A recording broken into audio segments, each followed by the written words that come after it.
안녕하십니까. 리얼취업 스타이직의 곰돌이 아저씨입니다. 오늘은 직무를 알아보자 시리즈 해외 영업, 비서, NH선물에서 예전에 나왔던 공고를 한번 분석을 해드릴 건데요. 저는 사실 직무를 잘 가리지 않아요. 왜냐면은 딱히 가리지 않는 이유가 그거 같아요. 제가 이제 전략기획, 사업 이런 거 다 하다 보니까 정보를 모아가지고 이거를 롯데가리가 꼭꼭 말아먹기 쉽게 이렇게 잘 씹어가지고 믹서에 잘 갈아가지고 딱 갖다 주는 게 이제 역할이거든요. 이거를 하도 많이 하니까 이게 좀 능력이 늘어난 것 같아. 사실 우리의 능력과 이런 것들을 꼭꼭꼭꼭 씹어가지고 이 면접관 아니면은 서류 전형하는 사람들 입에다가 이렇게 하나하나 다 집어넣어줘야 되는 거거든. 그 사람들이 이걸 먹지 않아요. 그 사람들은 반찬 투정이 아주 심해. 예. 그러니까 그 사람들 입에다가 이걸 넣어준 역할이 그런 그 데이터를 분석을 하고 다이제스트 해가지고 제시하는 그런 제 직무적 특성 때문에 그런 일이 일어나는 게 아닌가라는 생각이 들어서 이번에는 한번 비서를 한번 분석을 해볼게요. 어, 검색 엔진에서 대충 분석을 나와가지고 했던 얘기를 하는데 NH 선물 일단 대충 이름으로 따지자면 선물, 퓨처, 선물 상품을 다루는 곳이다. 이런 감이 와요. 선물 상품이 뭐냐면 퓨처를 맞추는 게임이에요. 그러니까 홀짝 또는 업다운 이런 불법 도박 사이트 있잖아요. 솔직히 그거랑 크게 다르지 않다고 봐 저는 솔직히. 왜냐면 미래를 누가 알겠어. 예를 들면 30일 뒤에 어? 원유가가 오를지 안 오를지 떨어질지 이걸 맞춰라. 이런 거거든 선물이라는 게. 이게 이제 해외 선물이 있고 이제 파생 상품들이 있고 결과적으로는 공부를 엄청나게 해도 알듯 말듯한 게 선물 상품이에요. 히스토리가 있고 보통은 이렇게 움직이는데 거기에서 블랙스완이라고 하는 엄청나게 큰 이벤트가 발생을 하면 이게 박살이 날 수도 있는 거거든. 선물의 특징은 또 이게 계약 조건에 따라 많이 다르지만 그 원금보다 더 많이 잃을 수가 있어요. 예. 그래서 아무튼 근데 그러면은 NH 퓨처는 선물 투자하는 데냐? 당연히 아니겠죠. 그죠? 선물 투자 같은 거는 투자 회사라든지 이런 애들이 하는 거예요. 전문가들이. 그거에 이제 끼면은 내가 전문가라고 생각하고 그거에 껴서 이제 해보면 전문가가 따로 전문가가 있는 게 아니라 내가 계피를 보는 거를 쟤네들이 가져가는 게 전문가구나 라는 걸 깨닫게 됩니다. 아무튼 NH 선물은 그게 아니고 선물 거래를 하면 이 주문이 30일 뒤에 원유가 오를 거예요. 이거에 제가 베팅을 하겠습니다. 계약을 한다고는 얘기하지만 전 베팅이라고 표현할게요. 베팅을 하겠습니다. 이렇게 얘기하는 거를 뭔가 어떤 데다가 주문을 해야 될 거 아니에요. 그러면 주문을 받은 쪽은 그거를 주문을 받아주고 그 계약서를 이렇게 연결을 해주고 그 다음에 뭘 해요? 수수료를 받겠지. 그죠? NH 선물이 그런 데예요. 그죠? 딱 생각을 해보면 딱 그런 데라는 걸 알 수 있을 거예요. 선물 상품 팔고 거래 수수료를 받고 그죠? 그리고 고객한테 상품 설명도 조금 해주고 일부는 자기들도 투자를 하는 기능도 있지 않을까라는 추정이 있어요. 예. 아무래도 이게 회사는 점점 커지려는 욕망이 있는데 자기들이 잘 아는 게 선물이다라고 하면 거기에다가 투자를 하고 싶은 욕망이 좀 있을 수 있어요. 근데 물론 쟤네들이 이제 투자를 할 땐 굉장히 안정적으로 하겠지. 원유가가 올릴 것 같아요. 그러면은 올릴 거에다가 한 90, 아니, 한 45%를 거기다 사고 내릴 것 같아요에다 또 한 40%를 사는 거야. 5% 정도만 리스크에다가 이렇게 해지를 해놓고 나머지를 이제 내가 먹겠다. 이런 얘기를 이제 하는 거죠. 아무튼 그런 식으로 이제 하는 거고 이런 얘기가 있어요. 미래를 향해 도전하고 열정적인 창의적인 인재. 저 사실 이런 거를 보면은 이런 걸 가지고 이제 막 만들어내고 챗GPT한테 시키면 이런 거를 갖고 이제 걔는 이제 홈페이지를 다 훑으니까 순식간에 그런 거를 가지고 만들어내고 그거를 이제 자소서에 넣고 막 이렇게 하는데 전 솔직히 이런 거 진짜 비추해요. 개인적으로는 저는 제가 자소서 수정할 때는 그런 거는 한 한두 줄? 진짜 길어야 두 줄? 왜냐면 이거는 회사에 대한 얘기지 내 얘기가 아니잖아요. 어? 제가 다른 이유도 있지만 회사 얘기지 이건 내 얘기가 아니거든. 그러면은 회사 입장에서 그걸 봤을 때 어떤 생각이 들까? 네. 아주 자세한 얘기는 책에다가 쓰겠지만, 그걸 한번 생각해 보셔야 돼요, 이게. 내가 예를 들면 삼성전자가 되게 뛰어나다는 거를 5줄을 썼어. NH 선물이 뛰어나다는 걸 5줄을 썼어. 이거 솔직히 가비지지. 이거 어디다 써? 네? 이거 어디다 쓰냐고. 그 사람에 대해서 알 수 있어요? 그걸 보고? 어? 이럴 수도 있지. 아, 이거 GPT 시켰구나. 아니면은, 우리 회사 홈페이지에 긁어왔네? 그거 이상은 없잖아요. 그냥 상식적으로 생각해도 그렇잖아. 누가 생각해도. 네. 아무튼, 그래서 저는 저 같은 경우에는 이제 무시하고 넘어갑니다. 이런 거. 그리고 모집 부문 인원을 보면 해외 영업 부문, 뭐 국내 및 해외 개인 법인 고객 관리, 해외 거래소 상장, 파생 상품 중개 이렇게 나와 있습니다.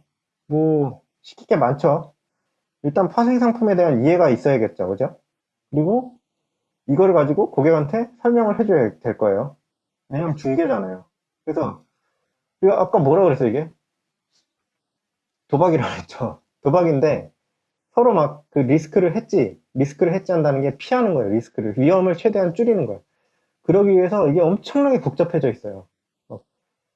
올라가는 거에다가 얼마를 걸면 내려가는 거에 얼마를 걸고 이 계약을 또 다른 계약으로 또 위험을 회피하고 막 이런 식으로 엄청 복잡하게 돼 있거든요. 그리고 새로운 파생 상품이 매일매일 나와요. 매일. 그럼 공부 엄청나게 해야겠죠, 그죠? 그러면 공부를 엄청나게 한다 치고 그러면 이게 다 국산일까? 아니겠죠. 월스트리트라는 아주 걸출한 곳이 있죠. 돈으로 돈을 버는 희대 기꾼 형님들이 이제 모여있는 월스트리트라는 곳에서 영어로 당연히 자료들이 나올 거고 그리고 운영을 하는 거고 여기서 중개라는 표현이 있는 건 NH는 그냥 중개만 하는 거야. 그죠? 그래서 그걸 가지고 그럼 고객들이 그러면 영어로 그걸 읽어보는 다음에 아 일로 와서 이거 해주세요 이렇게 할까요? 내가 한글로 설명해 줘야 될 거 아니야. 근데 또 우리나라에는 또 법이 있죠. 엄격하게 불완전 판매라는 게 있죠. 제대로 설명 안 하고 판매하면 두들겨 맞습니다. 예. 그러니까 이거를 좀 문제가 생기기 전에 내가 이걸 완벽하게 이해를 해서 이 사람들한테 설명을 빡세게 좀 해줘야 되는 거죠. 예. 이거 내용을 딱 보고 이 사람들이 어떤 일을 한다는 게 이렇게 감이 와야 돼요. 이게 근데 사실 쉽진 않지. 근데 여기저기 찾아보시고 막 이러면 아 얘네들이 돈을 어떻게 버는구나부터 시작을 해서 이게 감이 좀 올 수 있어요. 예. 그리고 비서 부문을 보면 임원 일정 관리, 예산 관리, 경비 처리. 이건 굉장히 흔한 임원 비서 뭐 한 번만 해보시면 대충 아 이런 거구나 이런 거 알 수 있는 그냥 일반적인 비서 업무들이죠. 그죠? 공통 요건은 누가 봐도 뻔하죠. 해외 영업 부문을 보면 해외 결격 사유가 없는 자, 뭐 해외 출장을 보내서 그럴 수도 있고요. 아니면은 해외여행 결격 사유라고 하면 보통은 이제 여기에 모든 의미가 다 들어가 있어요. 군 문제가 해결되어 있는지 아니면 뭐 법적으로 문제가 있었었는지 이런 것들이 이제 여기 들어가 있기 때문에 그런 것들을 이제 여기를 한 번에 이제 해결을 하는 거고 특이한 점은 이제 경력 관련해서 이제 업무 경력 1년 이상이에요. 이게 무슨 얘기냐면 우리는 생신입은 안 뽑겠다. 우리가 이거 일일이 다 설명해가지고 파생 상품이 뭐고 네가 이거 해야 되고 이런 거 내가 이게 다 일일이 다 설명해줄 시간이 없다. 플러스 1년 이상이라고 했잖아요. 이 얘기는 뭐냐면 우리 돈 많이 안 주겠다. 네. 왜냐면 파생 상품을 다루다 보면 오래 연차가 쌓이면 어떠겠어요? 솔직히 그렇잖아요. 제가 도박이라고 그랬지만 공부를 많이 한 사람이 유리한 건 확실하단 말이에요. 그럼 공부를 많이 한 사람은 돈을 조금 받고 거기에 있겠어요? 아니면 돈을 많이 받아야겠어요? 돈을 많이 줘야겠지. 그럼 많이 주고 싶겠어요? 많이 주고 싶으면 이렇게 얘기했겠지. 10년 이상, 뭐 5년 이상.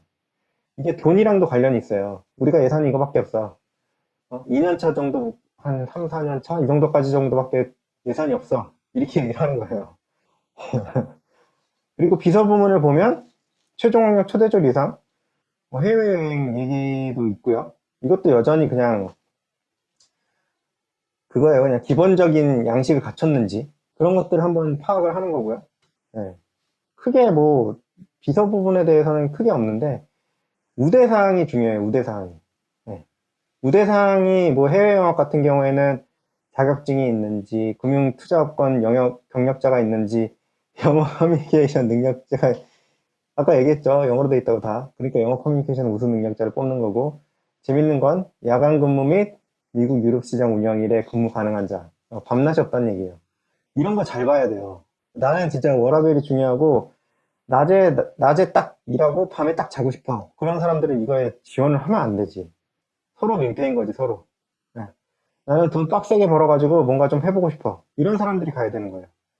비서보면은 딱히 특별할 게 없고요. 자격증 소지자를 우대를 하고, 뭐 근무 경험자. 보는데 비서분들은 그 비정규직이 너무 많아가지고 보면 거의 다 근무 경험자 시대. 근무 경험자세요. 근데 이제 뭐 간혹 가다가 그 공고 중에 조심해야 될 게 뭐 정규직을 전환해 줄 수도 있다. 이렇게 써 있지 않는 이상은 정규직 전환은 구두로 하는 건 절대로 믿으면 안 되고요. 제가 그거 속는 분들을 꽤 많이 봤어요. 이게 계약서에 딱 박지 않는 이상은 이거는 갑자기 뭐 우리 회사가 사정이 생겨서 이렇게 얘기해 버릴 수가 있기 때문에 계약서에 박지 않는 이상은 정규직 전환은 기대를 안 하시는 게 좋습니다. 차라리 그냥 정규직으로 뽑는 데를 들어가시는 게 훨씬 더 나아요. 그런 거를 원하신다면. 네. 그리고 여기 공표도 있지만 지원서와 기재 사실이 다를 경우 합격 취소 또는 면직 처리 뭐 이렇게 살벌하게 써 있잖아요. 이게 뭐냐면 거짓말인 게 나중에라도 밝혀지면 너는 그냥 잘라버리겠다는 거거든. 그리고 이게 되게 공정해요. 의외로 노동법에 전혀 적용되지 않습니다. 그리고 이거 커리어에 치명적일 수 있어요. 그러니까 제가 맨날 얘기하는 게 구라치지 말자. 네. 이거 진짜 그냥 하는 말이 아니에요. 네. 이거는 진짜 소탐대시라는 거니까 구라치지 마시고 서류로 증명할 수 있는 것들 그리고 진짜 내 팩트, 내가 살아온 인생, 내가 쌓아온 경력 이런 것들을 솔직하게 좀 적어주셨으면 좋겠어요. 네. 이상 여러분 오늘 도움이 되셨는지 모르겠지만 댓글과 좋아요는 부탁드립니다. 도움 안 되셨다면 도움 안 되고 얘기하셔도 좋아요. 저는 악플도 관심이잖아요. 네, 좀 부탁드립니다. 감사합니다.